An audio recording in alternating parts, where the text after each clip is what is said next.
সন্তানরা যেমন ভালোবাসে আমি ওরে বিশ্বাস করি, এমন জায়গা নাই যেখানে না গেছি। এখনো আমার সাথে রিলেশন রাখবে না, আমার কথা বলবে না, বিয়ে করবে না। এখন কি আবার করবে? আমার তো মরণ ছাড়া কোনো উপায় নাই। আপনার নাম কি? ও আমার সতীত্ব নষ্ট করছে, ও আমার বিয়ে করবে। আপনার নাম কি? আমার নাম ফারজানা। আপনার বাবার নাম কি? আব্বুর নাম ফারুক হলাদার। গ্রাম? সোনাউটো। সোনাউটো। আপনি কার সাথে রিলেশন? আজকে এখানে কেন আসছেন? আসছি বাইজিতের সাথে আমার রিলেশন, ওর বিয়ে করতে। বাইজিতের আব্বার নাম কি? মানিক মোল্লা মেবি। আচ্ছা, তাহলে ওই আপনি এইখানে আসছেন কোন সময়? কালকে দুপুরে একটার পরে। কি জন্য আসছেন? আসছি বিয়ের দাবিতে। আপনার সাথে তার সাথে কতদিনের সম্পর্ক 2 ছিল? বছরের। 2 বছরের। হ্যাঁ। আপনাদের সাথে কোন জায়গায় দেখা হয়েছে বা কোন জায়গায়, স্থানগুলো একটু বলেন। কুয়াকাটা দেখা হয়েছে, তারপর যে বাইজিতের বড় মামা তার বাসায় দেখা হয়েছে। প্রয়োজনে কুয়াকাটার ভিডিও ফুটেজ আপনি নিতে পারেন, সিসিটিভি ফুটেজ। আর হচ্ছে এরকম নানা, আর ওর বাসায় আমার দেখা হয়েছে। ও ঢাকার বাসায় নিয়েছিল। কতদিন ছিলেন সেখানে? সেখানে একদিন ছিলাম। ধরেন আমি 2টায় গেছি, 5টায় বের হয়েছি। ওর সাথে একত্রে কতদিন ছিলেন?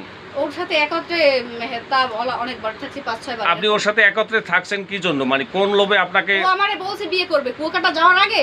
আমি বলছি কোর্ট ম্যারেজ করো। ও বলছে যে কুয়াকাটা থেকে এসে কোর্ট ম্যারেজ করব, আমার আম্মুর কসম। তা আপনি প্রথমবার এই গেচিং খাওয়ার পরে আপনি প্রতারিত হওয়ার পরে দ্বিতীয়বার তার সাথে বিবাহ না করে কেন আবার অন্য জায়গায় গেলেন? না, তার সাথে আমার ওই কুয়াকাটা যাওয়ার আগেই লাশ ছিল। তারপর আর তার সাথে আমার কোথাও দেখা হয় না। তাই শুরু থেকে আপনি বিবাহের চাপ দিছিলেন কি? হ্যাঁ, শুরু থেকে বিবাহের চাপ দিছি। তারপর কুয়াকাটা যাওয়ার আগেও আমি তারে বলছি।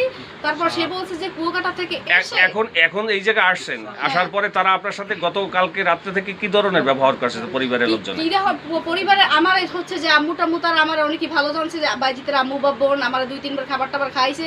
কিন্তু কি বলবো, ব্যবহার একটুও ভালো না। এইসব পরিবেশে আমি বড়ই হই নাই। আপনি আসলে আপনি বিবাহ হইলে এইবারই তাদের শাশুড়ি এবং ননদের সাথে কি থাকবেন না? হ্যাঁ, আমার বাইজি যেখানে রাখে ওইখানে থাকবো। সে যদি এই জায়গায় রাখে তাহলে আপনি কেমনে মেলবেন?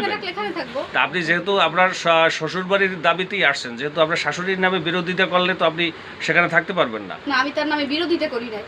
আমি বলছি যে সে বা আপু বাইজিতের বোন তারা আসার পরে এখন আপনার সর্বশেষ দাবি কি? সর্বশেষ দাবি আমারে বিয়ে করতে হবে। যে কোনো কিছু বিয়ে না করলে আমি এখানে বসে আত্মহত্যা করব।